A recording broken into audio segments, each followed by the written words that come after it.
fifth and the final technical session of the day. The sub-theme shall be Corporate Boards, Readiness for Digital Transformation and Climate Change. Would request you to kindly occupy your seats. This would be the final session of this 51st National Convention. We're all set to begin the session. The theme shall be Corporate Boards, Readiness for Digital Transformation and Climate Change.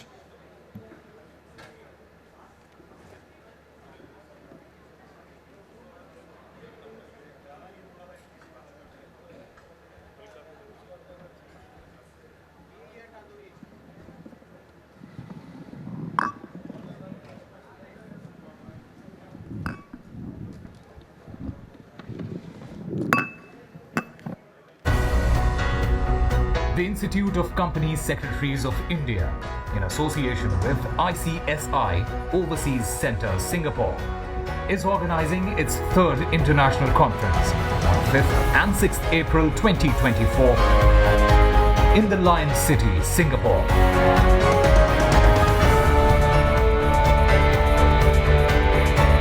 Discover a wealth of knowledge and diversity of perspectives. Join for an insightful learning experience. For more details, log on to www.icsi.edu.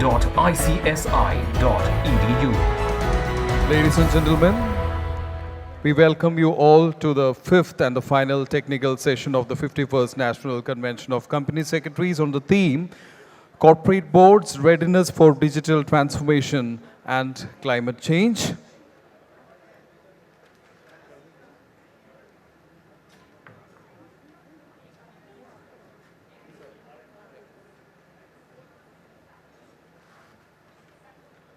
Kindly occupy your seats, ladies and gentlemen.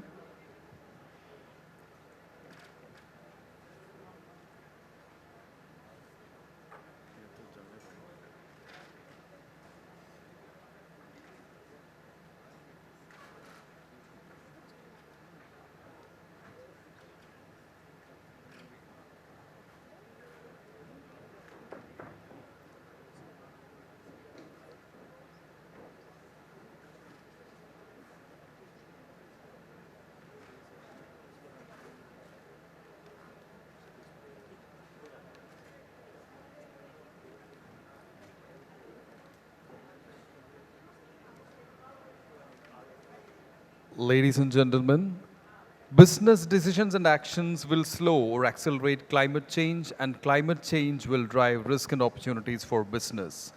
Increasingly, board of directors are expected to ensure that climate-related risks and opportunities are appropriately addressed.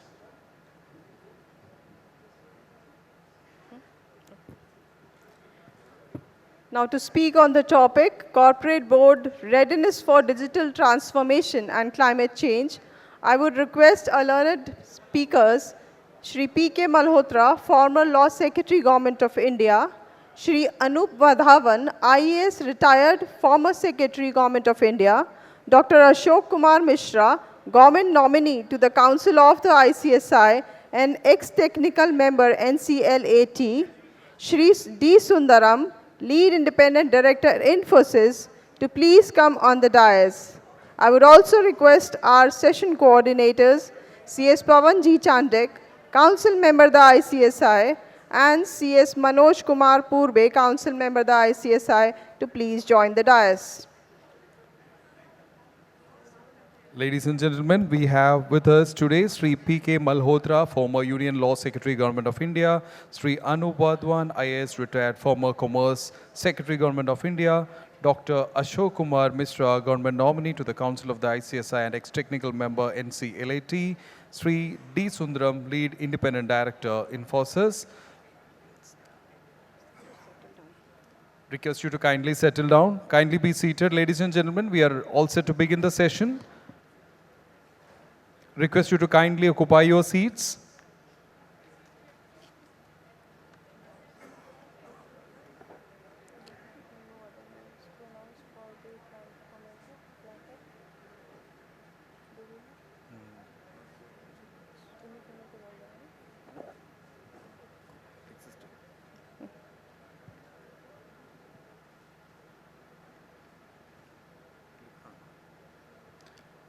I now request CS Pawan Chandak, Council Member ICSI, to please welcome our guest, Shri P.K. Malhotra, former Union Law Secretary, Government of India, by presenting him a planter. Sri P.K. Malhotra, former Union Law Secretary, Government of India. He started consultancy as an advocate after demitting office as Union Law Secretary. He worked for more than 25 years as an officer of Indian Legal Service. He is also an arbitrator, conciliator, handling number of matters, including cases of large public sector undertakings. He is Public Interest Director on the board of NCDEX Mumbai, Chairman of the ICSI IIP, Chairman of the committee constituted by the Ministry of Law and Justice for framing rules and regulations under the Mediation Bill, member of High Power Advisory Committee of SEBI for settlement of adjudication proceedings, and also a member of Cascade Committee FICCI. He is a postgraduate MA Political Science and LLM. Welcome you, sir. I would now request CS Manoj Kumar Purbe, Council Member, the ICSI, to please come on the welcome our guest, Shri Anup Vadhavan, retired former Commerce Secretary, Government of India, by presenting him a planter.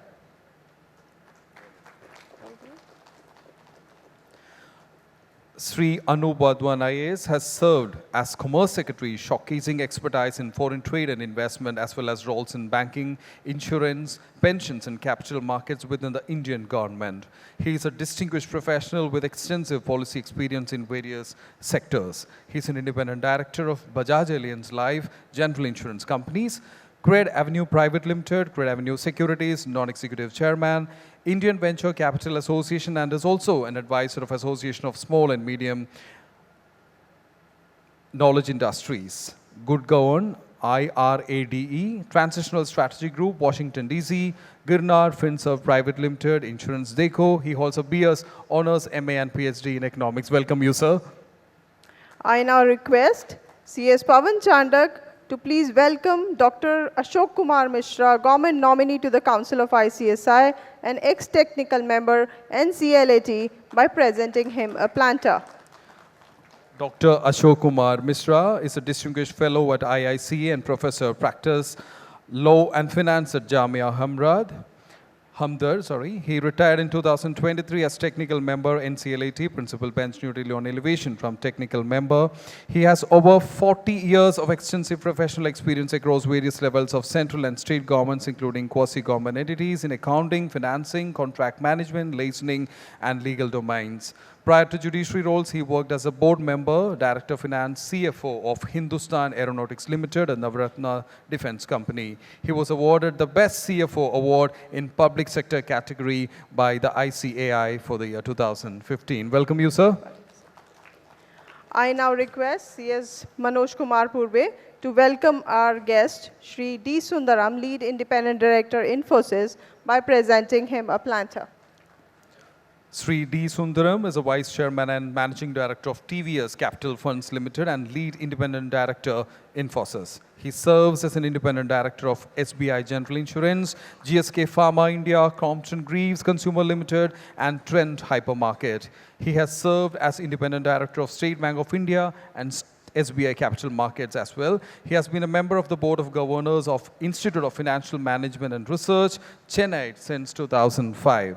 He is a two-time winner of the prestigious CFO of the Year for FMCG Sector Award by CNBC TV 18, 2006 and 2008. He is a postgraduate in Management Studies, MMS, Fellow of the ICAI course, and has done Harvard Business School's Advanced Management Program, AMP. Welcome you, sir. I now request CS Pawan Chandak, Council Member ICSI, to please take the session forward.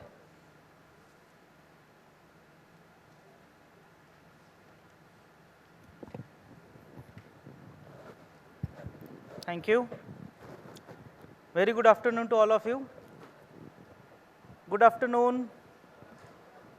This is the last technical session, and a very wonderful, I would say, end to this wonderful 51st National Convention of Company Secretaries from the land of Kashi, Banaras, Varanasi. This fifth technical session is on the theme, the sub-theme I would say, It is the corporate board's readiness for digital transformation and climate change.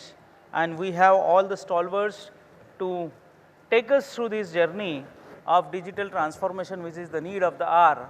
All the corporate boards are right now discussing on this for the two reasons, not only the digital transformation only, but also the climate change, which is a buzzword which is going on, including the implementation, its impact, and none of the board members are taking it lightly, and all the boards are taking it very seriously to implement. How to start? It is a long process, and it does not only mean that it is a policy document or like that, but with the invention of various new technologies like machine learning, artificial intelligence, and many other tools, the Internet of the Things, the expertise has become a buzzword, and the expertise in not only the digitalization, but also to execute and implement all those strategies is becoming a great challenge for all the boards right now. Simultaneously, we have the climate change, which is, I would say, on the top of the global agendas right now, and various things like ESG matters, ESG factors are coming out of this climate change, and it has become our I would say concern. Also at the same time, it is our new area of practices, new area of corporate matters which are getting developed over the period, and these two things like readiness for digital transformation and also for the climate change has become a new thing to handle by the corporate boards. In my opinion, the corporate boards of today stand at crossroads where their decisions will shape the future of their organizations and world at large also. The readiness for digital transformation and climate change is not a matter of choice for them, but it is a necessity for long-term success and global well-being. Friends, this theme explores the intricate interplays between two challenges basically, that is emphasizing the pivotal role of corporate boards in steering the businesses towards a future that is technologically advanced, environmentally responsible, and also sustainable. So, I welcome all of you along with our esteemed panelists to this last technical session of the 51st National Convention of Company Secretaries, and I would be requesting one by one all the panelists to express themselves with the opening remark on the subject, and then we will take all the questions and will seek the answers to be addressed by our eminent panelists. So, thank you.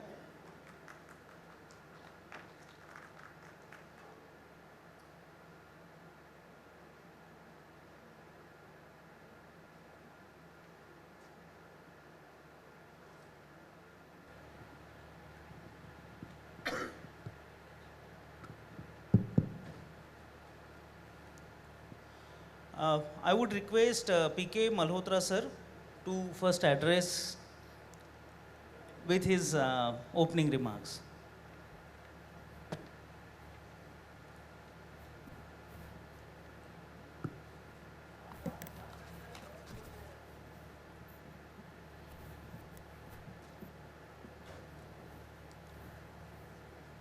Good afternoon, friends. I think I have a very distinguished panel with me who will be throwing more light on the topic corporate boards readiness for digital transformation and climate change. And I would like to share my opening remarks on the regulatory development relating to board governance in India. I know you people have been attending this conference and listening to the people who have been coming in the dais and speaking here for 3 days now, and this is the last technical session. Probably I think it becomes very boring because everybody must be looking at his watch as to when the last session is going to conclude so that they can leave for their houses. But fortunately, I found I attended the forenoon session, and it was very interesting. Interesting because the subject was such that it was not concerning your day-to-day duties. Therefore, it became all the more interesting. And the topic which we are going to discuss in today's session, in this session, is probably the one which must have been discussed in the previous sessions also, and there may be some repetition also. So far as the opening remarks which I have been directed by the coordinator of the session, I would just like to invite your attention to important cases which all of you must have heard or read about it. One is, of course, the Satyam Computer Services scandal, which was a corporate scandal in which Chairman Ramalinga Raju admitted that the company's accounts has been manipulated. The Satyam scandal was a rupees 7,000 crore corporate scandal in which the accounts has been manipulated, and Mr. Ramalinga Raju, he sent an email to SEBI wherein he confessed to falsify the cash and bank balances of the company weeks before the scam began to unravel with his popular statement that he was riding a tiger and did not know how to get down without being killed. I think that was a very important statement which he made. And second case which I would like to highlight here, to which I was also in a way I can say associated when I was working in Securities Appellate Tribunal, and that order was also passed during that period. That was another scandal which has taken place in the corporate world, and probably it has led to a lot of debate as to how best to protect the interest of the investor, at the same time to see that the corporate houses are working in a better fashion. There is a huge range of responsibilities upon the directors of the companies to comply with the standards and best practices given in different laws and guidelines. Apart from the laws and norms suggested by various institutions from time to time, the companies are also expected to act responsibly towards the society as a whole, because the corporates are so big in today's time that they have some impact on each and every citizen of the country equally.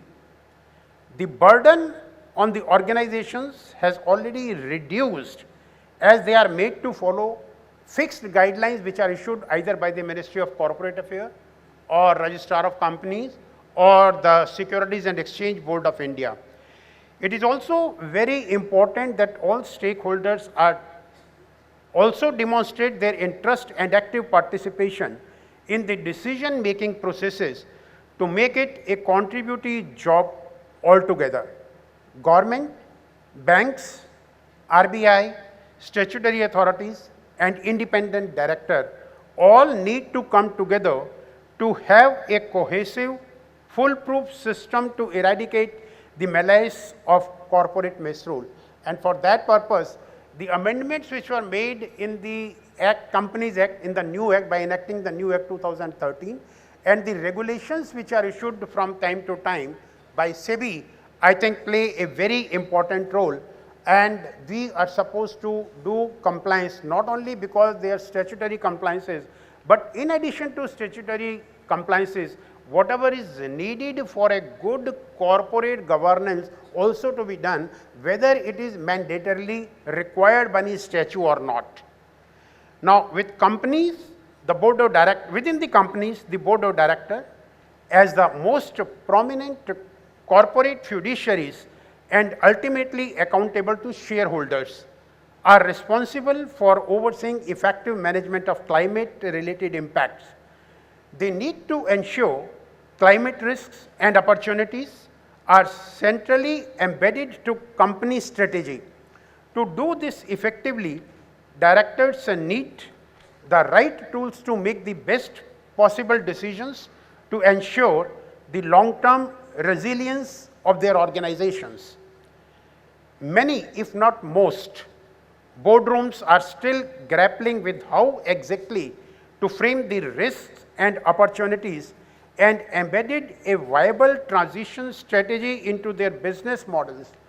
In response to growing requests from corporations and investors, the World Economic Forum, in collaboration with the PwC, developed a set of climate governance principles, and these principles are designed to achieve what they want to achieve: raise awareness and promote board ownership on this particular topic, increase board level understanding of current mandatory and voluntary requirements related to managing, mitigating and reporting on climate risk opportunities, and enhance the climate competence of executive and non-executive directors to enable informed investment decision making, effective oversight of enterprise and systemic risk, as well as long-term strategic planning consistent with a zero carbon economic system.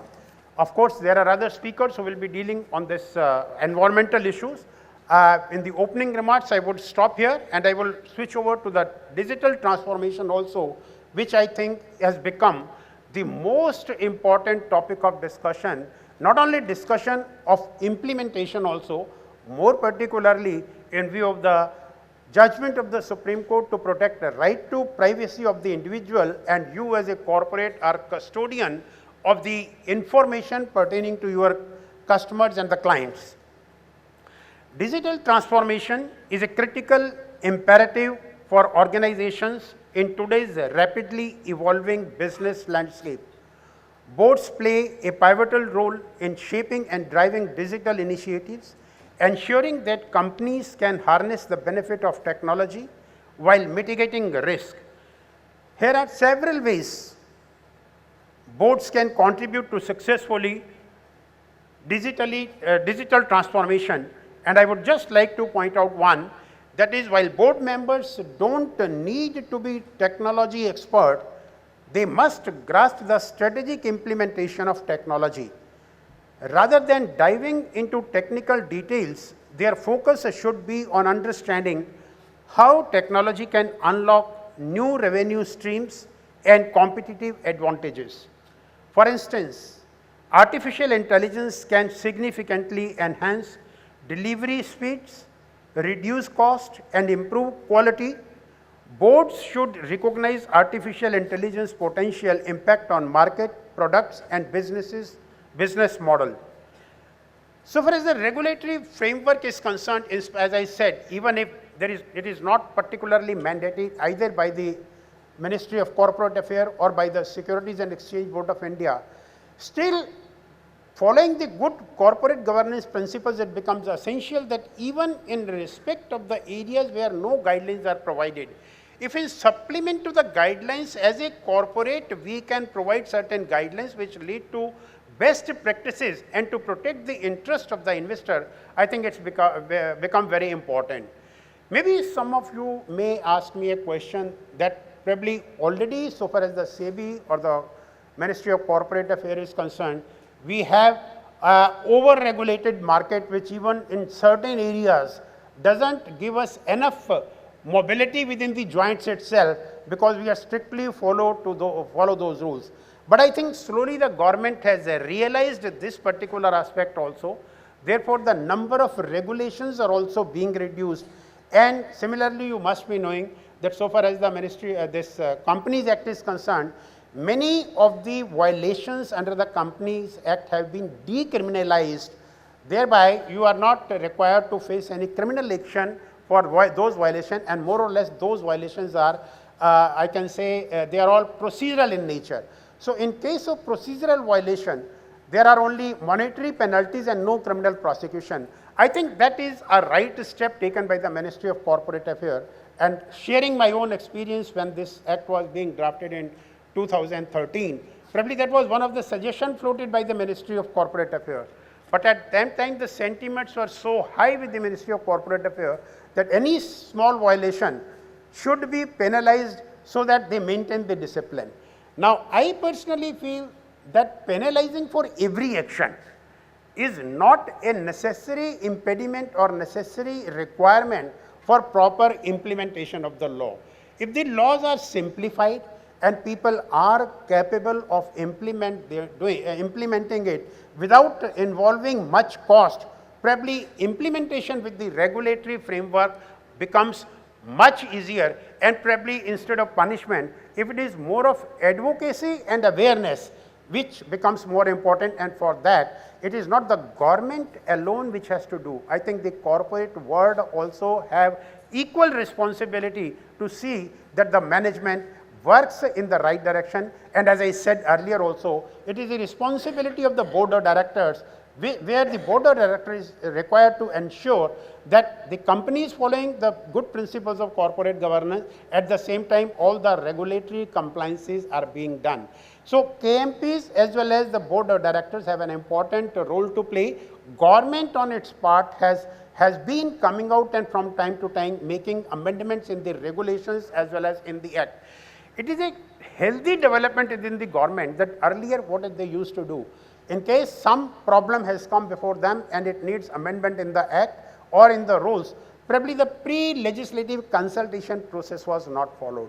But I am happy that for the last few years, the regulator, the Ministry of Corporate Affairs, as well as the Securities and Exchange Board of India, whenever they are coming out with a new regulation or new kind of rules, probably a consultation paper is circulated and comments are invited before they finally implement it. So I think in the days to come, probably self-regulation is going to be more important than the government controlled regulation. And with these opening remarks, I just conclude here because there will be question answer session and there are other panelists also, and we have a time constraint. Thank you very much for your attention.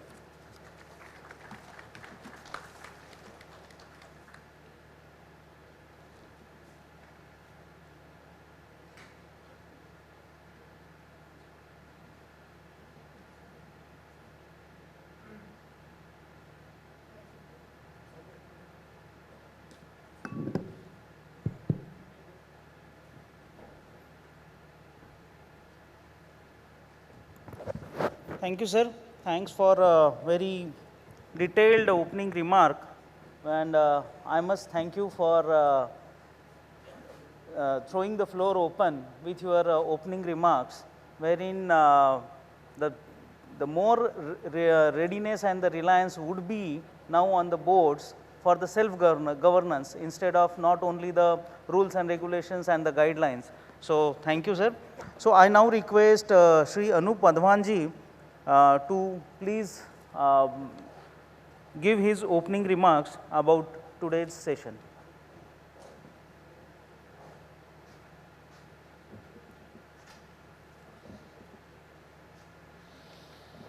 Thank you so much. Good afternoon to everyone. Needless to say, I am delighted to be here amidst this very, very distinguished panel and the very, very distinguished audience.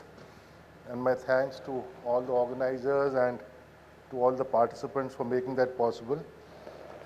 So I think as Malhotra ji has mentioned in his remarks, Indian company law has over time evolved towards higher standards of prudence and transparency. By prudence, I mean all the good commercial practices that enable a company to be financially healthy and grow steadily and sustainably. And transparency, by transparency I mean doing it in a manner that is proper, that involves compliance with all aspects of functioning and is ethical and fair. So both prudence and transparency have been progressively enhanced as an emphasis in company law, and they sort of counterbalance each other, and the effort is to retain a balance. You can't have compliance and transparency without commercial success, and you can't have commercial success without transparency and compliance. So they come as a whole, and the responsibility is primarily placed on the board for these compliances. The board, supported by management and employees, and of course the auditors play a key role, and of course society and public opinion at large, create the environment within which these roles are sort of abided by and implemented. And if you look at the structure of the board, it envisages a balance between skill sets, balance between interests, balance on even issues like gender. And I think across the entire set of board directors, if you look at the shareholder and promoter directors, look at the functional directors and then the independent directors, between them or amongst them collectively, the various conflicts of interest that could be there are resolved. For instance, a shareholder director or a promoter director will have preponderance of his commercial interests, his or her commercial interests in mind. And similarly, a functional director who's part of the functioning of the company, part of the operations of the company, might also have some pecuniary and commercial considerations behind their functioning. To counterbalance that, you have the independent directors. Now, independent directors are technically directors free from conflict of interest in terms of their decisions not being related to any gain for them. So that is largely true. Through various restrictions placed on the benefits of independent directors, you divorce their decision making from outcomes that can benefit them personally. That is largely true through various restrictions. And the independent directors basically constitute or represent the interests of all stakeholders other than the shareholder. Of course, they represent those interests also, but they primarily represent interests which are unrepresented on the board. The shareholder is represented, the majority shareholder is represented, the major shareholder is represented, promoters are represented, functional directors to some extent represent the interests of management and employees.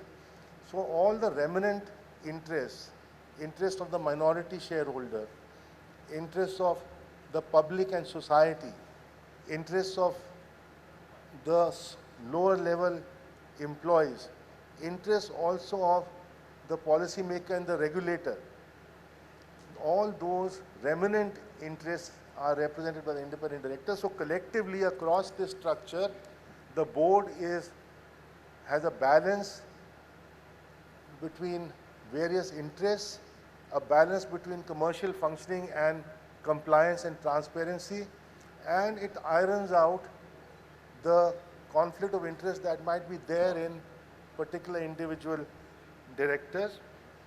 So now in this context, let us look at digital possibilities, let us look at the imperatives of climate change. So looking at, the digital possibilities, all these responsibilities that are placed upon the board, all these responsibilities which from the board devolve onto the company, they can be better performed, more efficiently performed through the adoption of digital and emerging technologies.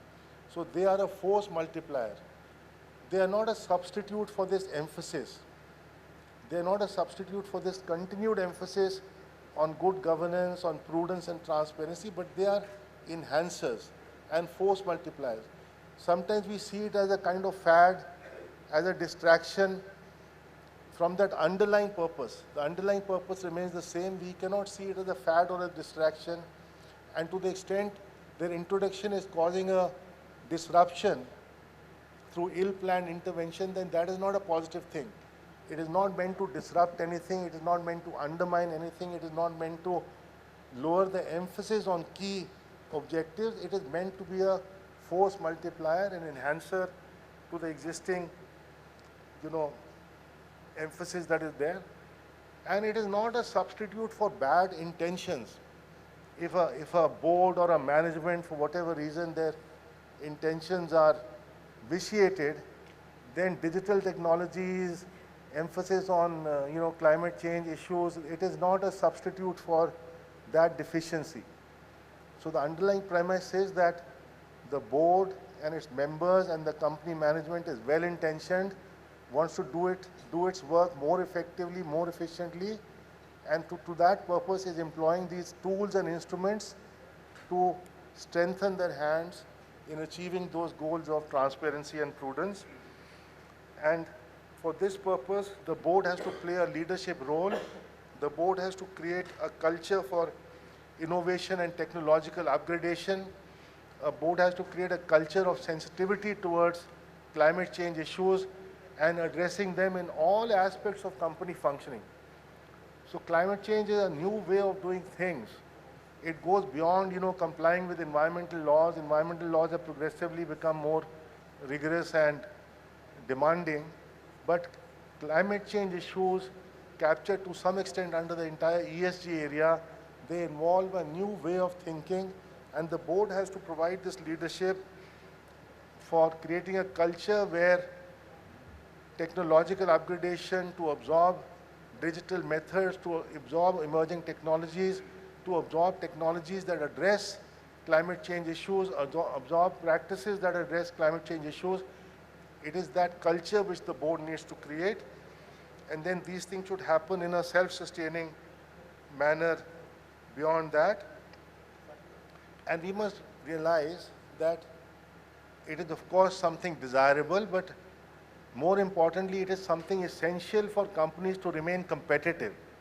So if companies feel or boards feel that these issues can be neglected, then it will be to the detriment of the company. The company will not remain competitive vis-a-vis its competing firms.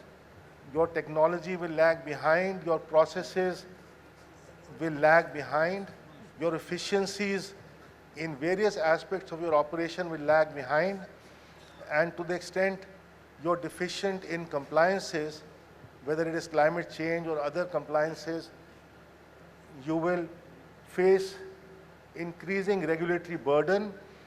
And ultimately, the way, awareness is spreading about climate change issues, the way various countries are bringing in things like, border taxes, border carbon taxes, how various companies are looking at child labor issues, they're looking at various governance issues while procuring products. To the extent you neglect these aspects, you will lose customers.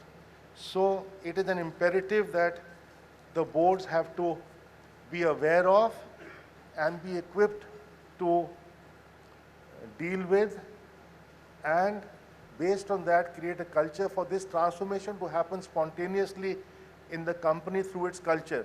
It is not something which can be top driven through micromanagement. It has to be driven through a culture that is self-generating in the company and which is deeply seeped into the functioning and thinking of the company management and employees.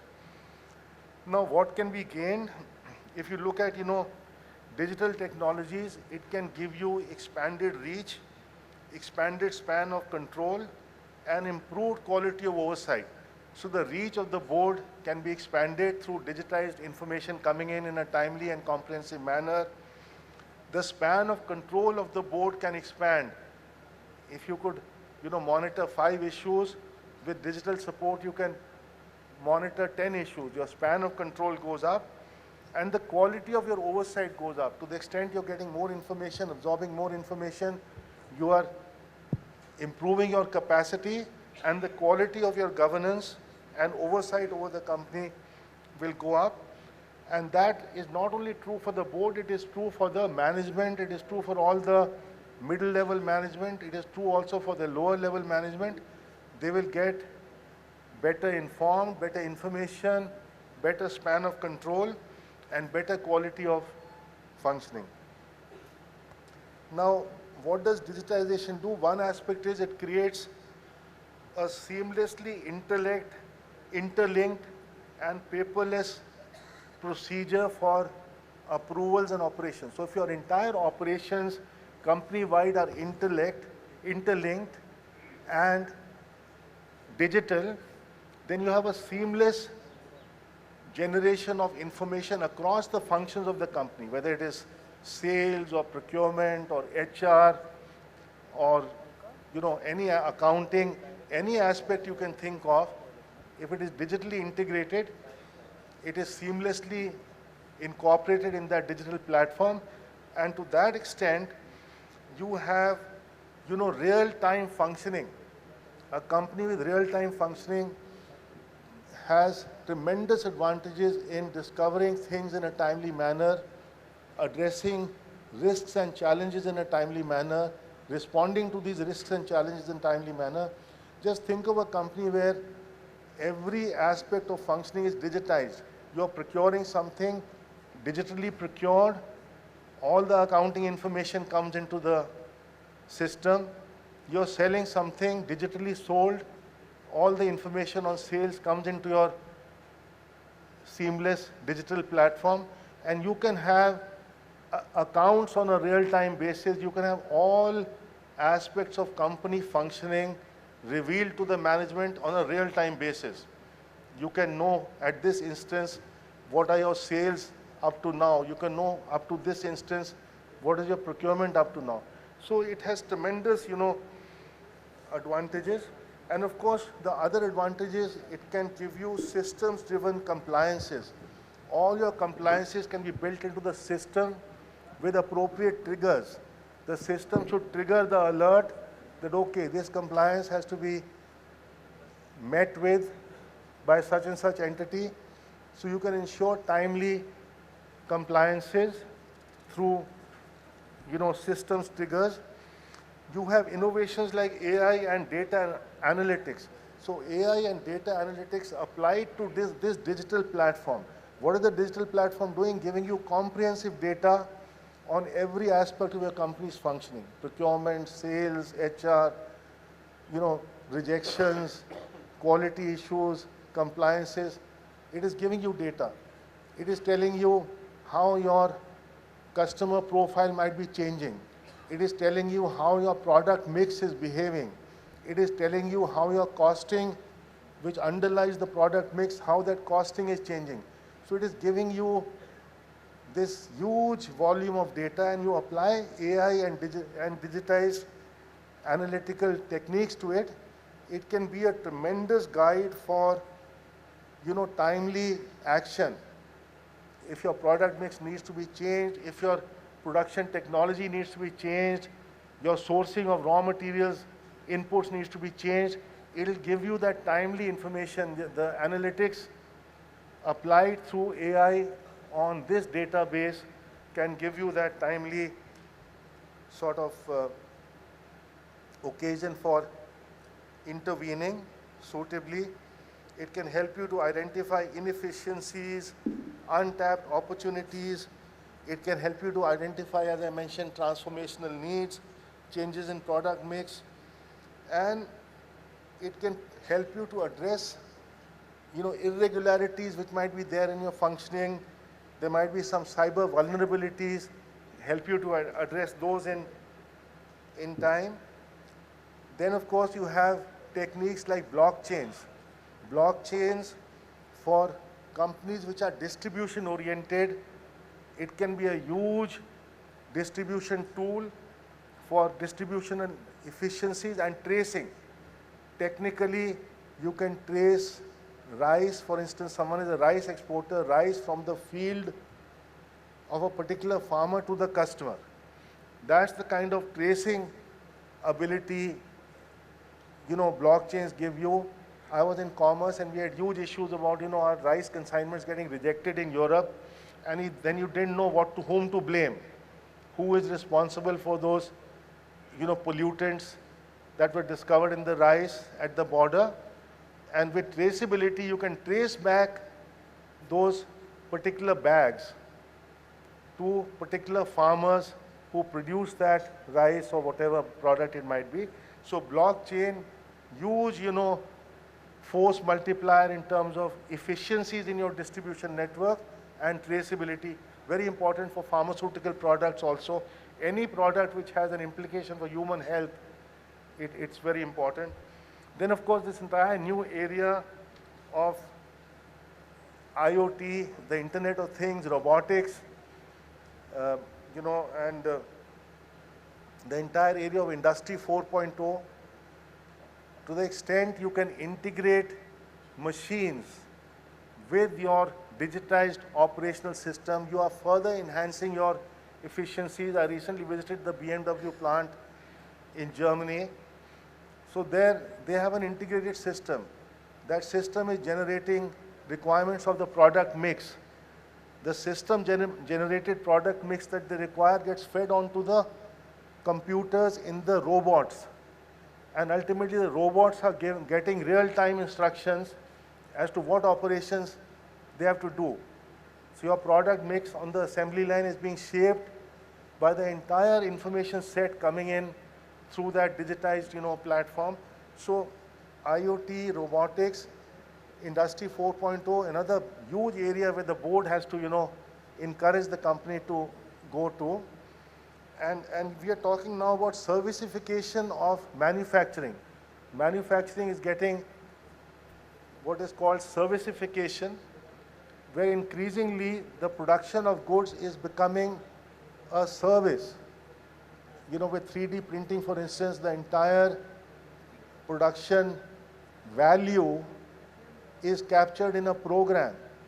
So you don't export the good, you just export the software instruction to some third country, and there you print the product with a printer, which is a rudimentary operation. So the entire value in manufacturing gets converted into a software program. So servicification of production, as you hit labor constraints of, labor in manufacturing, this servicification opportunity is huge for transforming your operations. Other areas, e-commerce, for small businesses, if you can get onto the e-commerce network, your reach is magnified. We had experiments in commerce, we had experiments with self-help groups in districts where the self-help group was producing a product that could be sold in Europe, could be sold in America. We tied them up, or tried to tie them up, I don't know what happened to that outcome, tried to tie them up with e-commerce platforms so that some small producer, including Varanasi, we did that for a lot of artisans and agricultural producers, we tried to, and some exports to the Middle East and all went up hugely. So e-commerce is another area where the reach of a manufacturer can be magnified across the globe, and you can, reach places where you could not have thought of reaching as a small manufacturer in some small town, maybe producing some exotic product. So huge opportunity. And of course, let me say briefly that there are of course a lot of challenges in this. When you're operating digitally, you have to guard against fraud. You have to now comply with all the data protection and privacy laws. The DPDP Act is in force. So all those are challenges that the boards must be prepared to face. And the environment, business environment, and the legal environment and the regulatory environment is getting increasingly complex. So boards have to be prepared to deal with that complexity. To the extent the boards must educate themselves, keep upgrading their skills. And you see, the best thing is the board, in a sense, selects itself. The board is selecting itself through the NRC committee. The NRC committee is the most powerful committee where you are shaping the future of your board. So to the extent you're a director on the NRC committee, you must shape that future to get the requisite skill sets, to get the requisite interest, whether it is gender interest, or whether it is someone specializing in digital technology, someone specializing in legal compliances. So the board must shape itself to prepare itself for these challenges that will emerge increasingly as the environment becomes more and more complex. And finally, on climate change, for the first time, climate change is becoming apparent all around us. Till very recently, I thought of climate change as some finding on some scientist's computer that I did not have to be bothered about. But now, over the last 3-4 years, for the first time, we've seen how climate change is actually affecting us. The monsoon, when I was growing up, used to come in, I think, June in Delhi. Its onset has been now delayed to maybe late July. By August or so, the monsoon was over. Now, till end September, early October, the monsoon continues. So we have seen climate change. Then climate stress. Last 2 years, India saw heat stress at the time of harvest. Agricultural productivity came down. We saw untimely rain at the time of sowing. That again caused huge agricultural losses. So climate change is something which we have to face, and I think companies have a major challenge in terms of adopting technology, adopting operating practices that are, sound practices in terms of mitigating and adapting to climate change. So it has to be a way of life in the company. Almost every aspect of the functioning must change. For instance, we are using plastic bottles in the room. Maybe in our companies, we have to eliminate all these aspects which have an adverse implication for climate change. No plastic, reusing, recycling products. So it has to become a way of life in the company, and that there again the boards must think of methods to inculcate that way of thinking across the entire company. So thank you for your patience. I'll conclude my remarks at this time, and we'll take up the rest during the questions. Thank you. Thank you, sir. Thank you for taking the session in greater details in your opening remark. I request my colleague CS Manoj Purveji to take the session ahead with other panelists. Good afternoon. So tone is already set by eminent panelists, and by hearing the two panelists, we heard we can't think our life without technology. Is it? We can't think our life without technology? No. We can't think without our life environment. Environment and technology, both are moving side by side. So tone is already set by our panelists, and further that, our next panelist is Mishra sir, and he is the eminent personality again, and he is going to give by opening remarks. He is again setting this discussion further to next level. So over to Mishra sir. Please, sir.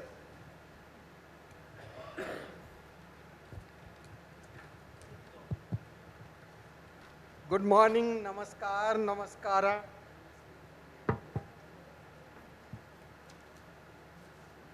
So respected Mr. President, Mr. Gupta, past President, respected Malhotra sir, Mr. Wadhwa, Mr. Sundaram, Mr. Chandak, and Mr. Purbe, Mr. Dhananjay Shukla, Mr. Kejriwal, and all my colleagues, sisters and brothers. Now my job is very easy. Sir Malhotra sir has already told you the regulatory provisions, how the law has changed, how the law has originated, how it has commenced from Satyam computers onwards, and how currently we are looking at the law, how punitive measures are getting converted into non-criminalization. Now, Wadhwa sir, Mr. Commerce Secretary, has already explained you the various procedures in technology, in e-commerce, and whatnot, even climate change. So my job is easy, but I will take up some issue from women development, because you see, basically when I was Director Finance and CFO HAL, then I remember a case, there was a need for a shift of some audit readjustment. So I saw a young woman who was selected, but she was very sharp. So I suggested chairman ki because in a particular division where lot of services jobs were being done, means civil jobs, maintenance and other thing, why not we put her there, and we should remove the boss himself. Boss was agent. Chairman, although he was very assertive, but he told, ठीक है अगर तुमको लगता है मिश्रा, मैं तो कर्नाटक में हूँ, ये लड़की से यहाँ का काम होना बहुत मुश्किल है, यहाँ बहुत यूनियन तगड़ा है। हमने कहा ठीक है sir, let us take one chance. So, in spite there was an objection in the file by the MD because he does not want a lady. I put down that as a director of finance, I feel she is the fittest candidate. I put her on that job. Incidentally, within 2 months, she located some flow of passing of bill and she got some doubt on some payment system. So she told me, sir, kuch to garbad hai, but people are not providing me properly documents. Then naturally as DF and CFO, okay, I can stop the salary also, including the salary of my chairman. That power in public sector, particularly in defense PSU exists.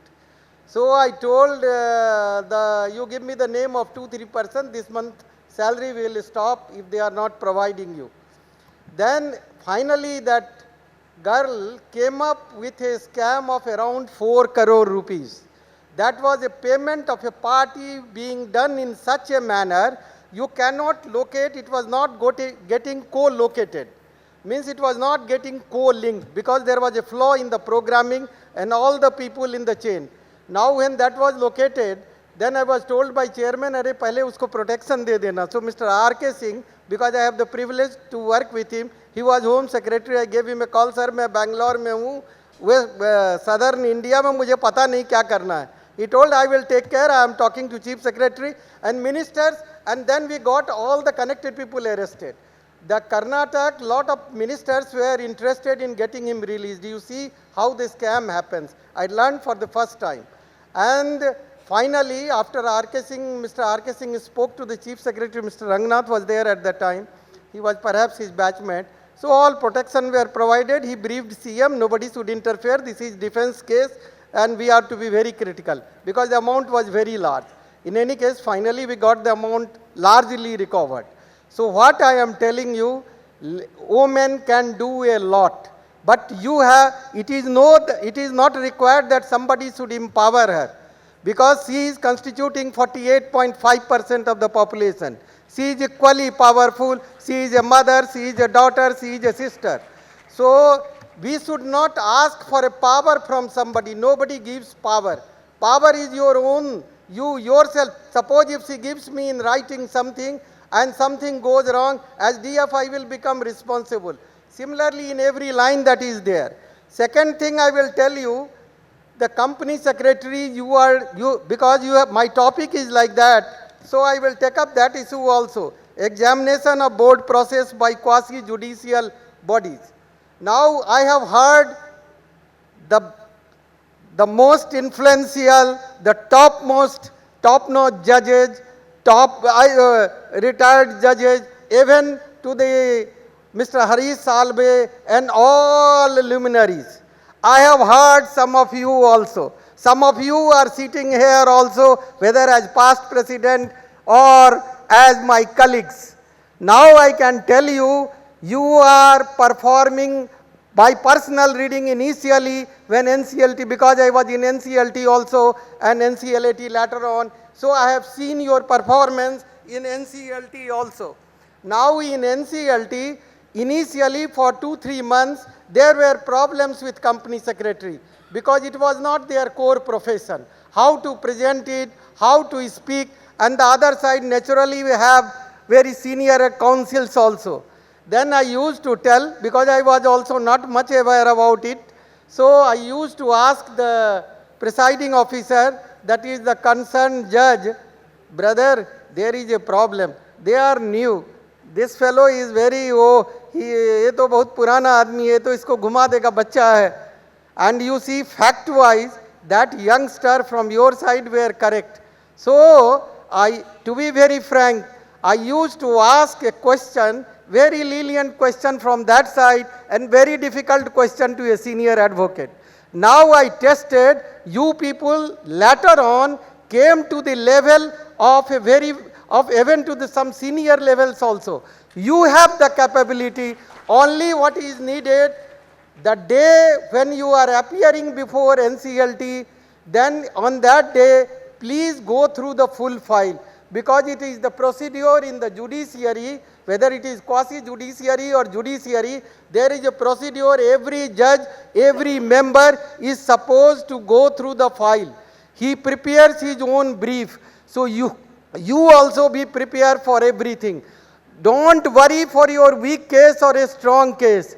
The client is interested how you have presented the matter and how the bench has dealt with you. Bench pays you a lot of respect, because I used to talk to my colleagues later on, because I have the privilege of taking their classes also when they are new. So naturally, वो थोड़ा गुरु शिष्य वाला system हो जाता है, and then I have the privilege of asking them how my company secretaries are doing. Last time I told while I was attending conference of chartered accountants at Indore, you people are not doing as good as company secretary are doing, because you have to develop that criteria. It is not that कि मैं दादा बन गया, then I am not required to develop myself. So that is one thing. Secondly, what I have seen in NCLT, because NCLT you all know they deal with Company Act and IBC. NCLT added to that is Competition Act. But I am telling you very frankly, Competition Act, that is antitrust laws, hardly 65, 60 sections are there. Hardly 3-4 regulations are there. Why company secretaries are not coming forward to take up the cases of Competition Act? It is not at all difficult. Only you have to do mastery of 4 sections. Section 3, 4, 5, 6, 20, 21, 3, 4 more sections, 45, 46, 47. You all can have a better package, you will generate better package than what you are getting in IBC or even company law, because that particular Competition Act is mostly taken over by the advocates. So please come forward and take up that assignment. Secondly, I am also telling you another field, because Mr. Gupta, your president, is always interested in the growth of your profession. And he is always pushing that matter. Your entire council is also pushing your matter.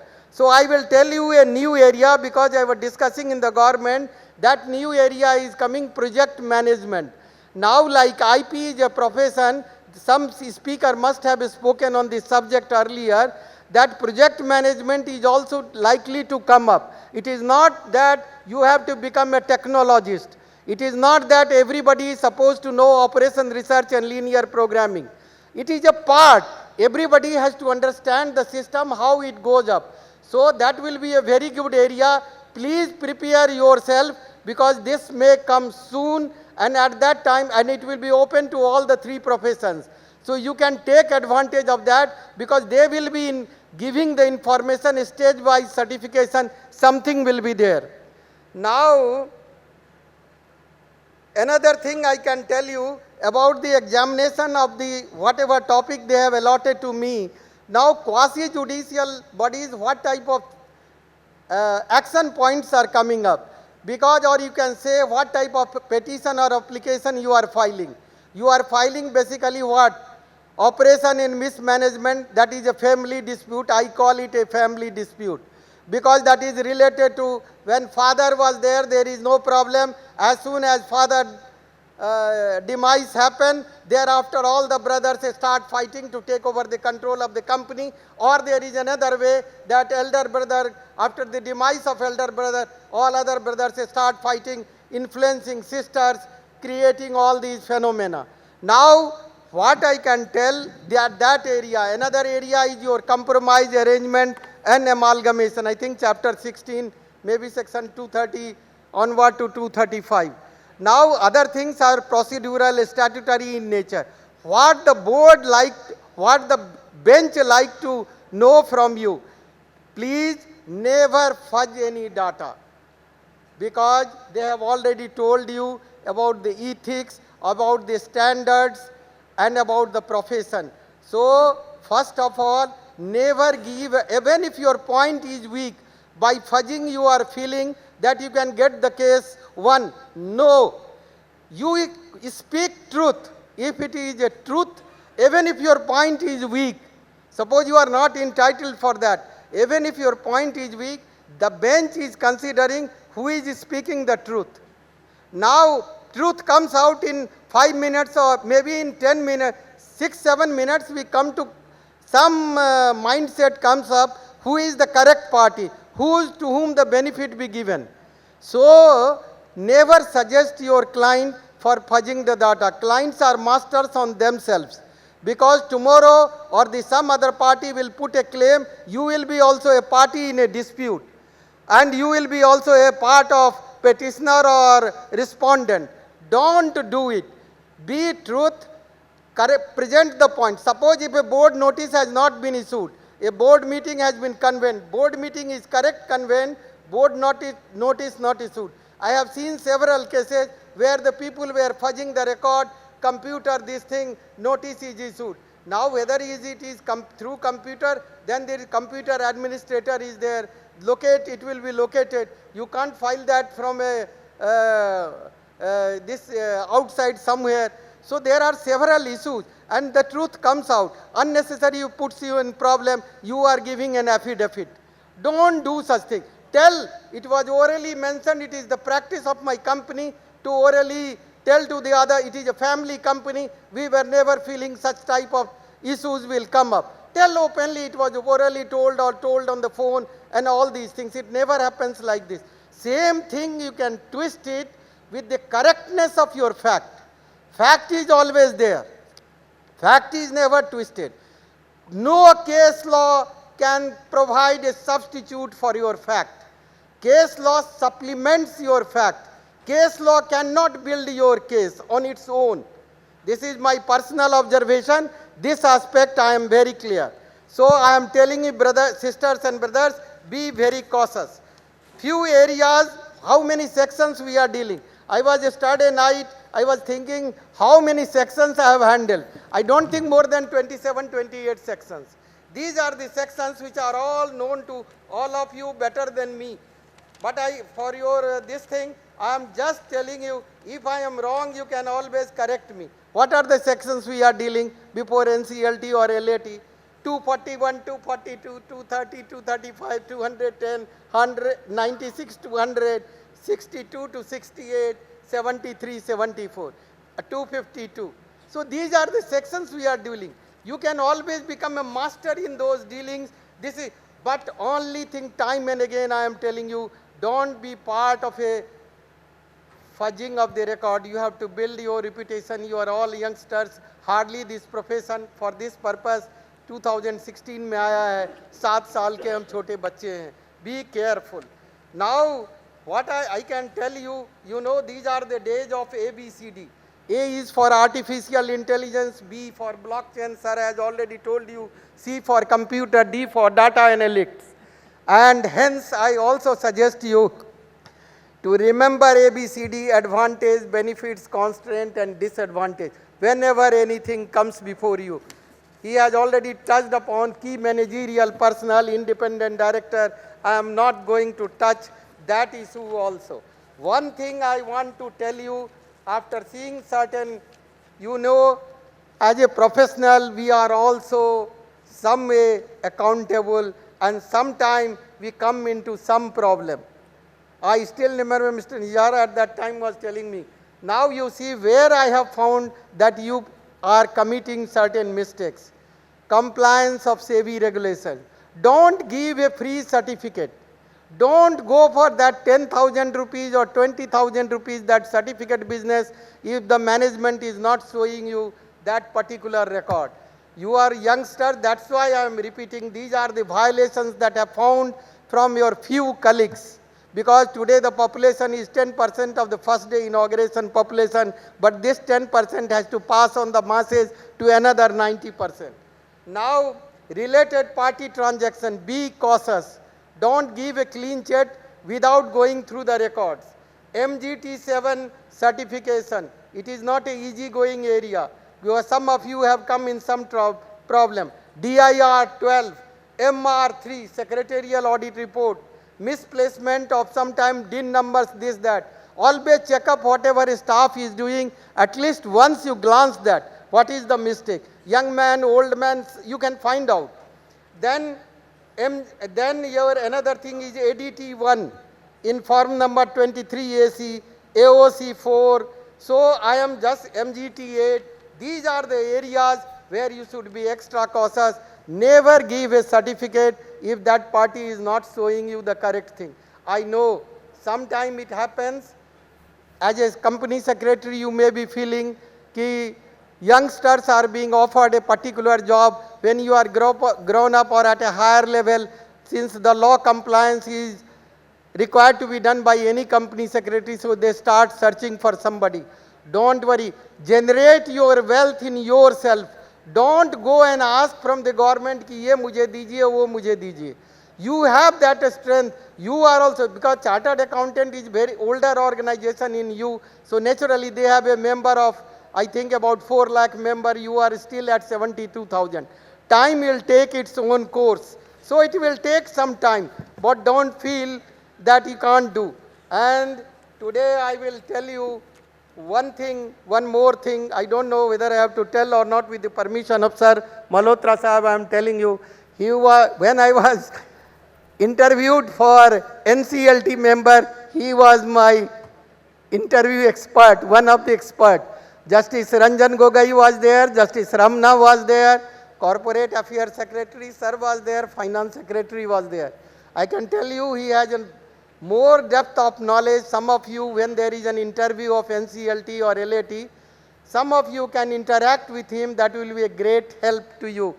So with all this, I am closing this because I don't want to take more time, valuable time of yours. Thank you. Jai Hind.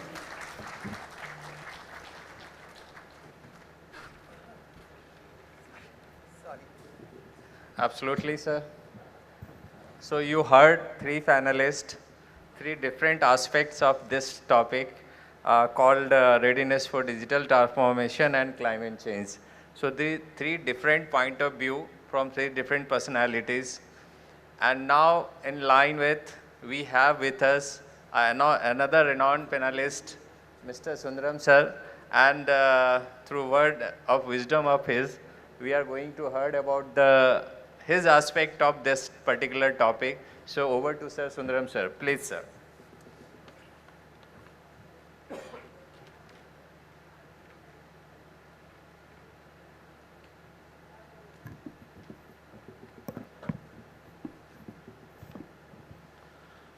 Good afternoon. At the outset, thank you for giving me the privilege of being with very, very distinguished panelists. I am the odd one out, actually, if you really look at it, because Ramesh didn't come today. So I truly be the odd one out today. I also thank Kalidas, who has been instrumental in prevailing upon me to make me come to this session. I just want to share some thoughts arising from my own experience of as an executive director, as a management director, and as an independent director over some years, some experiences, observations, and inspiration. That's what I would really share. Fundamentally, as I have seen, the basic concept that I have is managements perform, boards govern. The role of the board is to ensure there is governance on the management performance. In that aspect of governance, there are 2 distinct features that I have seen. One is there are short-term governance issues, there are long-term governance issues, the oversight issues. There are compliance issues, delivery, performance, all that, reporting to the shareholders, all that is short-term. But the board has a very big responsibility to ensure that the company is prepared for a longer term. Longer term issues can be succession planning, leadership development, let's say the digital transformation we are talking about, being prepared for climate action and ESG issues. So therefore, when I reflected why we put the digital transformation and climate action together, I reflected. Then I realized the thread, the link is the longer term existential issue of a corporation. If a company is not prepared to deal with issues which are very relevant to the future, it will have no future. So the board has that responsibility to ensure that they deal not only with the shorter term issues, but also prepare the company for its longer term. Basically, therefore, in a company structure, in a company operation, I see 4 sides which I have observed. One is what I call delight the consumer. You exist because of the customer, you exist because of the consumer. So that is fundamentally the consumer intimacy issue. The second aspect that you have to be is reward the investor. Whether a debt investor or an equity investor, that is the financial performance. So the board has to ensure that there is a financial delivery, the economic performance, economic license to operate, the management delivers that. That's the second aspect. However, performance cannot be at any cost. That is why this oversight and governance becomes important. Therefore, the third side is governed responsibly, because you are responsible to all the stakeholders, not just any one specific stakeholder, all the stakeholders. So the governing responsibly is a very important aspect of a company operation. And the fourth one is you need to remain relevant to society. The social relevance is very important. If you are not growing, for example, it really means that there is a society signaling you that you are not relevant to the society. Similarly, you need to operate, you need a social license to operate. And that clearly how the board has to ensure that these longer term aspects are really looked into. So there are 4 things. Customer intimacy, that means delight the consumer, reward the investor, govern responsibly, and ensure that you remain socially relevant. And that's the point I think Mr. Wadhwan made very clearly, to say that you become the force multiplier. You are in a position to really, you are as a board, you are the force multiplier. So what is it that we can really do? What is the board required to do to ensure that this is brought to fruition, that is trued up in your board operation? There are a couple of things which I would like to share. First, I think the board has the responsibility, the board chairman, led by the board chairman, has the responsibility to bring these topics on the agenda. When we talk about, for example, digital transformation, or we talk about ESG issues, the board has to ensure that it is on the agenda. It is brought by the management and discussed very clearly in the board, in detail. So if it is not on the agenda, it will never engage the mindset, it will never engage the discussions and deliberations by the board. So it's very important to bring. So that is where the policy drives take place, that is where the committee structures take place, and all this would be very important that the board has to really drive those aspects. The second thing is, the board has to always ask the right question. The job of the board is to ask the right question, inquire into the detail, demand information, and ensure that they are well prepared in the meetings to see that the management is answerable and the management is coming well prepared. In that well preparedness, both in digital transformation or in climate changes, you need to insist on a strategic roadmap. How are we going to really deliver this? What are the metrics? What are the milestones? What are the measures? How would you really deliver this entire thing? So it's very important to insist on a strategic roadmap, and that roadmap will really give you how you really monitor this over a period of time. What will be a measure of success? For example, when we talk about digital transformation, it is not just the regulatory part of it. It's not just the data protection aspect of it. It's not any one specific thing. It is the entire company. Mr. Wadhwan clearly explained the various aspects in which the digital transformation in a company can take place.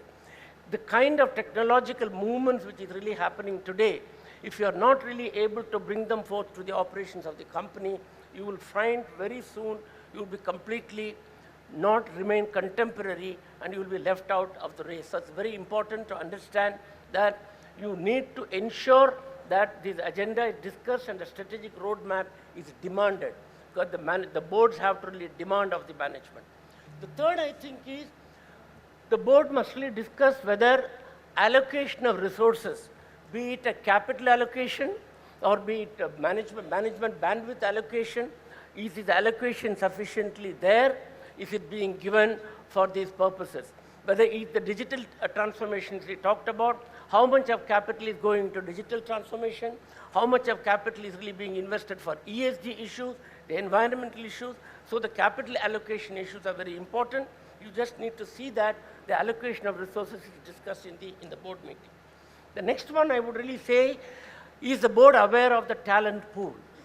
To me, the most important challenge in a company always is the ability to develop talent, the ability to have a high quality managerial talent who will take all these things forward.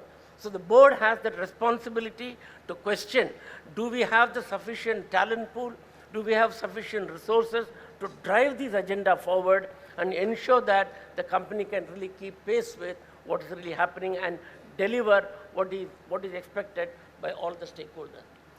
The board also has the responsibility to ensure the risk identification takes place, that the management discusses what are the risks associated with the implementation and execution of this entire thing. Bring it in the enterprise risk management context. What is the probability of occurrence of issues? What are the severity of the issues? What kind of a mitigation is really put in place? That whole risk management issues associated with this, it would be very, very critical for the board to examine.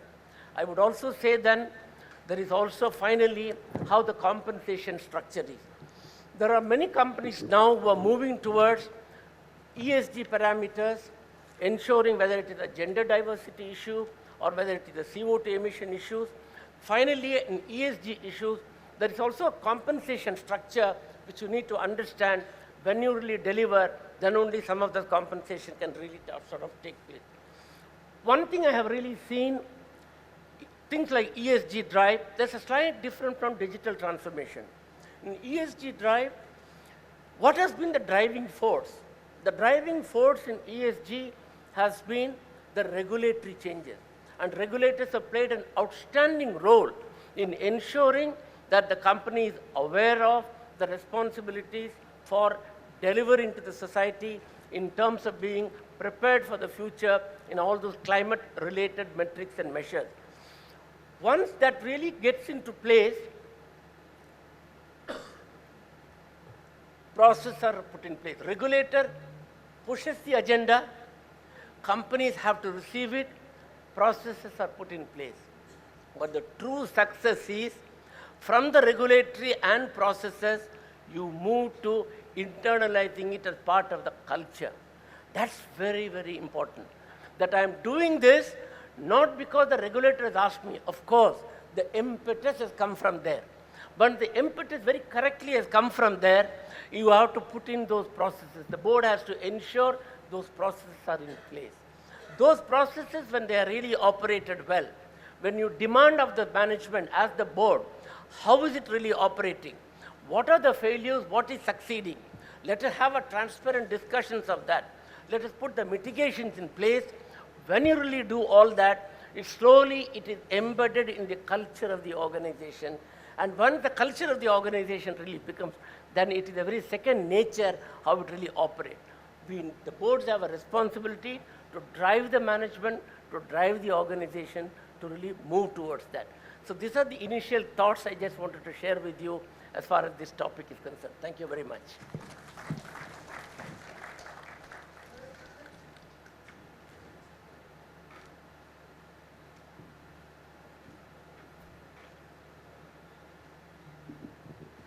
Sir, now it's turn for question and answer session, sir.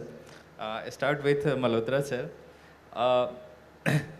It's related to company secretary, as this forum is meant for the company secretary. Sir, company secretary have a good insight into cyber law, data protection, management information system, and best practices in technologies area. When a company secretary is made liable for maintenance and security of the electronic records, can any contravention or non-compliance under the IT Act will make him responsible for the offense, and to what extent? Are there any remedies or immunities granted to him, and more so in the light of structural digital database regulation given by the SEBI? So in that respect, in that aspect, sir, please your word of wisdom. I think you are raising a very important question.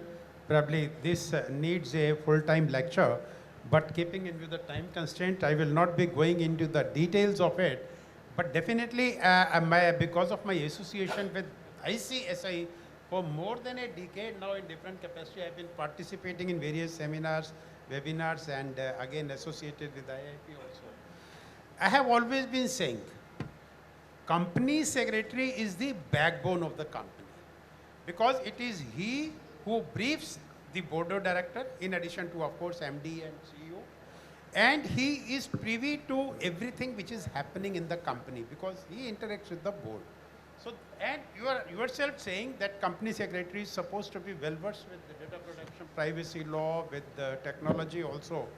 Obviously, he is not responsible for implementation of this particular aspect, because for implementation of this particular aspect, you have other experts available within the company. So I think the basic responsibility lies with them. But so far as violation of the law is concerned, if company secretary is responsible for administering a particular job, or a particular assignment or the duty is assigned to the company secretary, and in case there is a violation, then obviously on behalf of the company, the person, in case there is a criminal liability, then the person who is responsible for handling that particular job will be made responsible, because so far as criminal liability is concerned, it cannot be fastened on the corporate, it has to be gone on the individual only.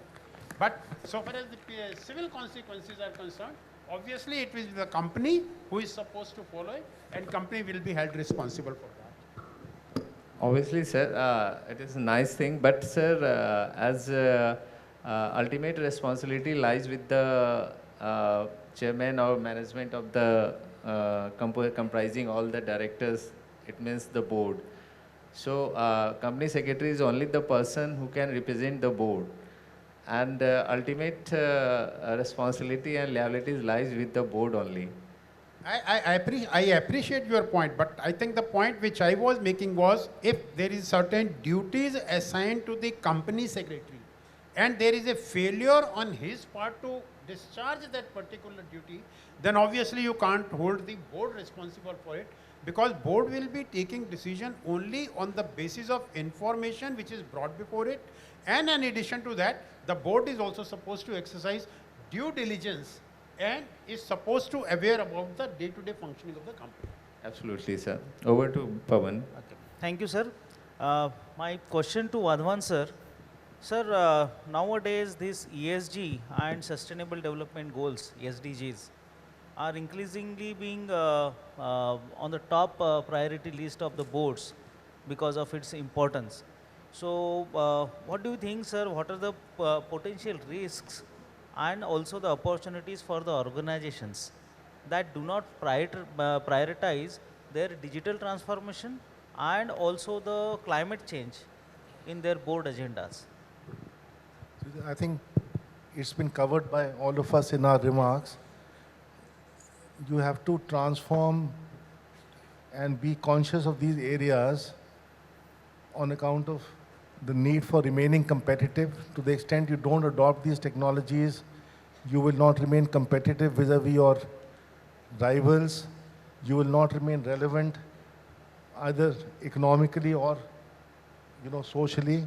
And you will potentially be, non-compliant in a regulatory sense. You will face that, regulatory action potentially. And to the extent society is changing and there's awareness and consciousness about certain values in society, which, as I said, corporations are driving those values through their procurement decisions. They will only buy goods which are green. They'll buy goods which are, secure from the point of view of things like child labor, etc. So you lose your customers also. So apart from, being conscious about, your social responsibility, apart from that consciousness, you will face adverse consequences if you don't keep these possibilities in mind and abide by them. Correct, sir. But how do you see the progress on these aspects in India? I think the progress is quite remarkable. It is partly driven by regulation. If you look at all the environmental laws, they will become progressively more demanding.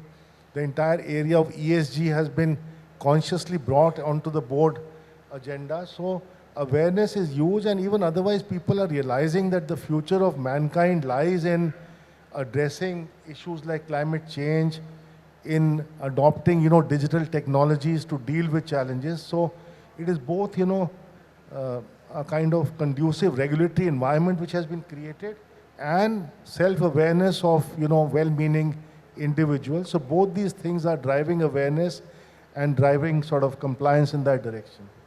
Thank you, sir. Thanks a lot. Sir, Mishra sir, during COVID-19, we have seen the spur in technological advancement at NCLT and NCLAT. Typically e-courts, e-hearings, online hearings, and it was a new normal. And of late, it is again being pleaded that it should be continued, those options should be there. Few courts are giving the options, few courts are still not allowing that. So, sir, how emerging technologies such as artificial intelligence, blockchain can be used to reduce the workload of the tribunal? Along with that, sir, what would be your advice for the professionals on use of these technologies and basic etiquettes which you expect from the professionals also? If you could address that, it would be an added advantage. So I have a very good system. When I was in the tribunal, one side was appellant, another side was respondent. Sorry. What I am telling you, that when I was in NCLT or NCLAT, it was very easy job. One side appellant, another side respondent. Both will make their submissions, then you have to give your this thing. But here we have to give a direct answer, no problem, because in the class also it is very good. One side will raise question, I tell other side, first you respond, then you have to give answer. Now it is very good. Now during COVID, what has happened, because for a long time, it continued because of some members falling sick and all other things. So it started from their home office, or not home office, even from their home. So naturally what we learned, that how to keep the record. All the members were particularly trained and tuned how to keep the record, how to get some input from the record, how your side naturally also used to put the page numbers and all these things, so that you can get to that page. Whatever they are telling, you have to make it a tally list, what are the points are coming up. So more or less, most of the members, I can tell you, still there were some members who have some strong observations on this, but other members started operating through the system. And I can tell that mostly the system is stabilized. Now the question is artificial intelligence, where it can be applied. Now there are so many areas. Now section 252, restoration of companies, section 230, 232, compromise first stage. There is not much issue you have to see. You have to only see the compliances of X, 1, 2, 3, 4, 5 issues. So it can be, in my opinion, a tuned program can be made. You all, now in your syllabus, all these subjects are also there. Not all, even ESG is in your subject in the new syllabus. And you can easily program small things, and then you can develop, and it will help you. Because today or tomorrow it is going to come. This artificial intelligence will not remain on book. Like our online hearing or a virtual hearing, this will also become a part. We all will have to learn. What Mr. Wadman has already mentioned to you, like blockchain is used where a logistic company is there. Even for the large manufacturing organization, where inventories are there in different locations, how it is to be collected, from where it is to be collected, because nowadays the concept is also zero inventory. Means instead of you maintaining inventory, your outside means the other party will be maintaining, who are your suppliers, they will provide you. So these JIT and other technologies are coming. We cannot say today, being a chartered accountant or a company secretary, that we can't learn. That's why your council, president, all are always upgrading your syllabus in every 3, 4, 5 years, so that you are latest updated. These will be requirement, and we have, whether we should like or we should not like, but it is to be done. Even in some judgment, I remember in CLAT, I used to tell that member, why don't you learn something? There was adverse comment on him, because from the CJI bench itself, that those members who are not fully aware, not getting involved, let them to be provided a proper training. So we all will have to learn. Thank you. Thank you, sir. Thank you, sir. Manoj bhai, over to you. My question to Sundaram sir, it's related to, because topic is now the concern of industry is towards sustainability, not for profit making only, just need the sustainability as well. In that respect, investors are increasingly looking for enhanced ESG disclosures. The establishment of International Sustainability Standard Board will enable global standard to result in consistent, comparable, and assurance sustainability related information that enhance corporate reporting. How would you assess BRSR with other global reporting framework in terms of efficacy and adequacy? See, as I said, performance has to be with responsibility. It cannot be that, this 1970 article of Milton Friedman, that corporations don't have any other responsibility, only I will just maximize profit. We've come a long, long way. It's a very long way. Today, I think that you not just need an economic license, as I said, you also need a social license. I think International Sustainable Standards Board has now issued 2 standards, one standard 1 and standard 2. Standard 2 deals with the climate disclosure, broad principles. The first one is general governance principles and so on. Europeans have also had issued standards and so on. I think the Indian system, SEBI, has made a right move. In my view, disclosures have come a very long way. How the accounts are now presented, the kind of transparency, the structure of information to the stakeholders, not just the shareholders, to the stakeholders, I think it's come a very long way. So these 9 buckets on which the BRSR, the business responsibility and sustainability reporting, has been really structured, I really think that it's a very, very good move. The issue that I really feel is that there are four aspects to this BRSR, as I have seen from my practice. Availability of some of the information, accessibility of that information, accuracy of that information, and assurance of that information. This is the 4A that I call it. There is an availability issue, there is an accuracy issue, there is assurance which you need to really do, and accessibility of information. If you really see the details, I don't want to get into those 9 blocks. Some of this information is today's unstructured. We have to bring them a structure, as Mr. Wadhwan has explained. A lot of digital and technological inputs will help. But BRSR cannot only be restricted to the listed companies. Right now they're saying the 250 listed companies, top listed companies. This also has to encompass large unlisted corporations also. It has to also encompass large government corporations also, who may be commercial but government corporations also, but they also emit carbon, right? So they also really do water discharge, they also do pollution. So but I think it is moving in the right direction. I would expect that there is some amount of regulatory forbearance will be required for companies to internalize and make this better over time.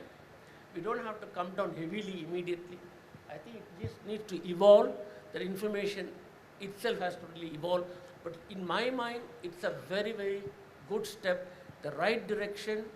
It really gives clearly how on all those parameters the companies are really improving. So I really think, but more work needs to be done by the company over time, and boards have to do this. Many companies, not many I can't say, some companies have moved to a committee structure of ESG committee specifically. Once you have an ESG committee of the board, it has the advantage of discussing these aspects of ESG aspects and the BRSR report as well. And I think that it can contribute significantly as a board committee is what I really feel. So it's a right step in the right direction. Thank you, sir. With as we are just at the fag end of this technical session, I would request the audience if you have any questions. Yes, sir. So that panelists can Mike, answer. please, this side.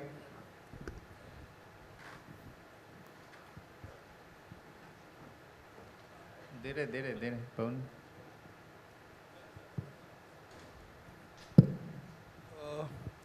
I have a couple of questions for Mr. Sundaram.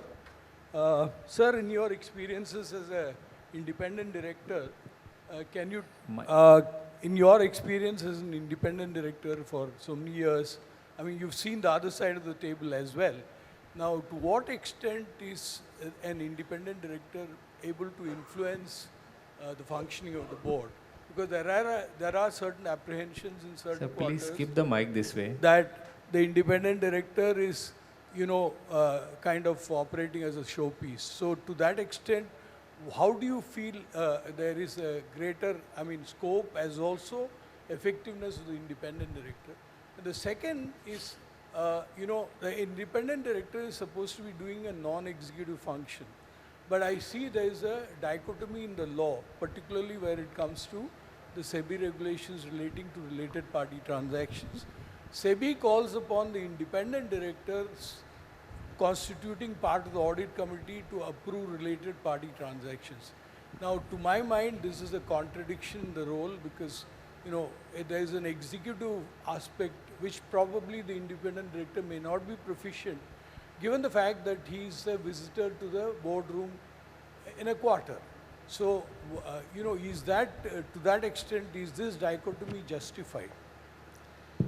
I'll just only speak from my experience because I cannot really see when you really look at the director composition, and I think it was referred to by Mr. Wadhwan, I think, or by Mr. Malhotra.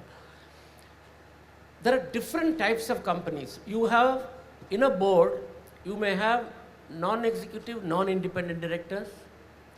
You may have, which can be a promoted director also, which can be a management director who is an executive director. Then there are independent directors. Independent directors have got a role that was very, very, very eloquently explained. So my view is the independent director has to play the role of applying diligence, judgment, and asking the right questions. So far as that exercise of the judgment and asking the right questions of the management is done, I think a lot of this will really come out. You cannot really say that there is a showpiece. That will be a very harsh way of describing it, at least I really feel. Because then you might as well not have it. That is the purpose why you have.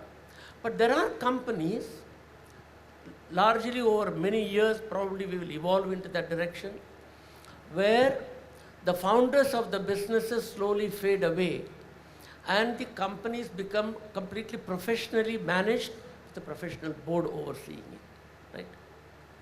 Many MNCs you see that, that's really sort of happening. So in that, the independent directors have got, the board of directors have got a very big responsibility. Because there is nothing called minority shareholder. All the shareholders are of the company.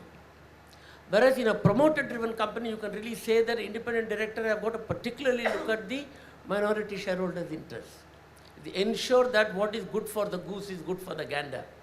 So you just need to apply your mind on that. I think the related party transactions have come a very long way and very well. As I really said, regulations have helped in many ways. It's another matter that some of the suggestions or consultation that Mr.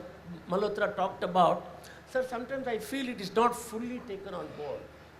There are consultations, but sometimes it ends up as a ticking the box, not necessarily that it has been taken on board. But that's a very different subject. Let me not stray into that. I think it's a long way. So questioning and understanding the related party transaction is important. But there is a view that it's become into a very complex now in terms of disclosures, complex in terms of the labyrinth of networking which is really being asked for and all. Probably the water will find its level, I think.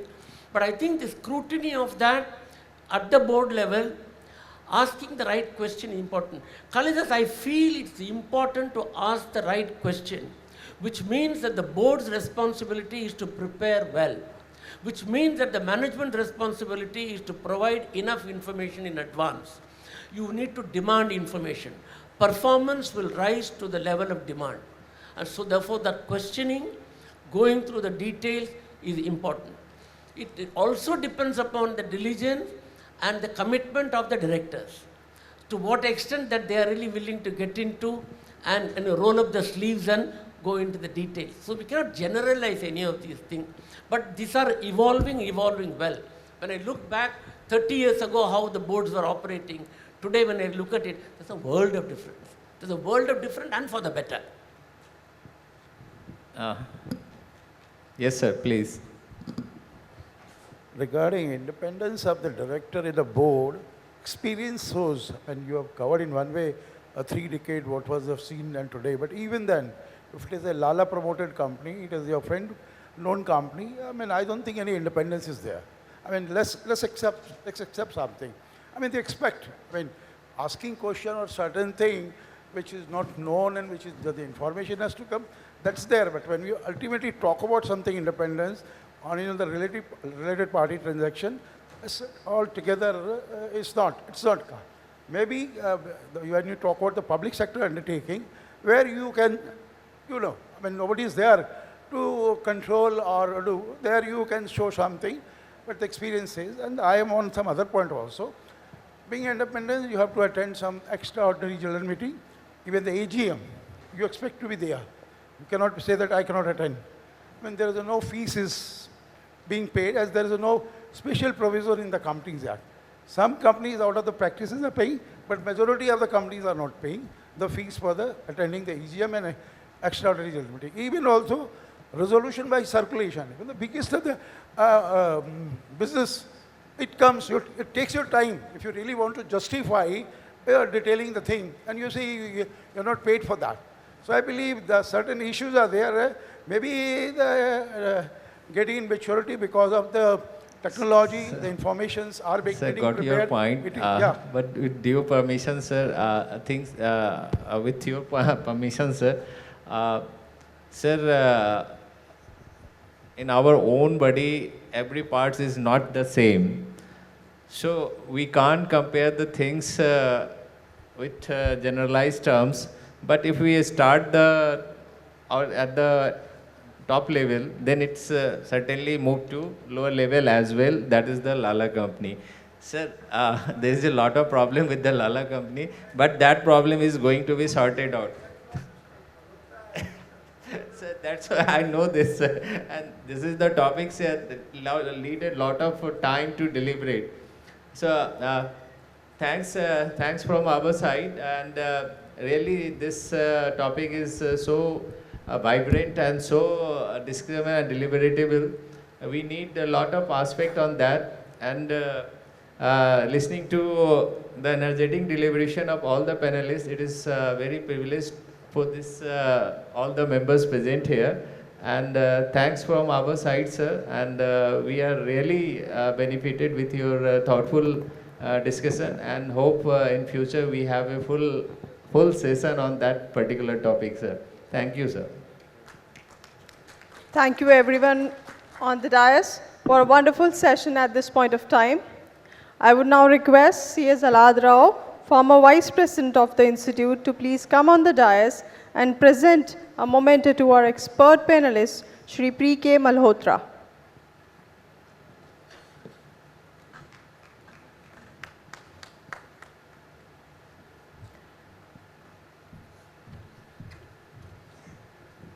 This is Mr. P.K. Malhotra and Alad Raoji giving a memento to Shri P.K. Malhotra.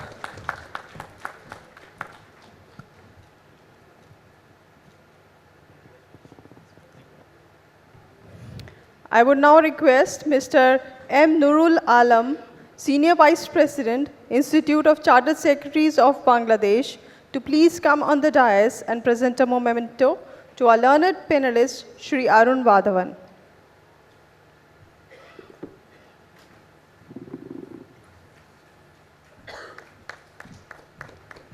A huge round of applause, audience.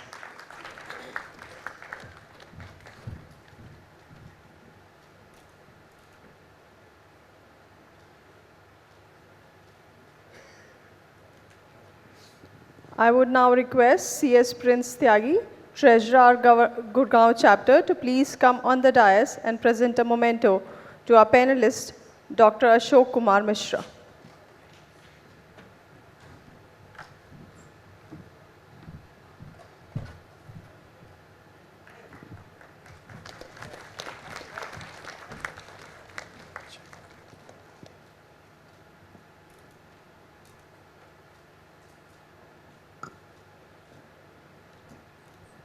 Thank you, sir.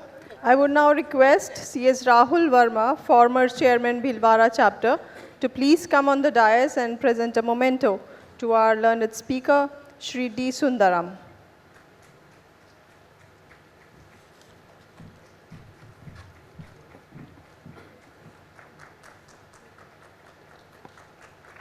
A huge round of applause, audience, please.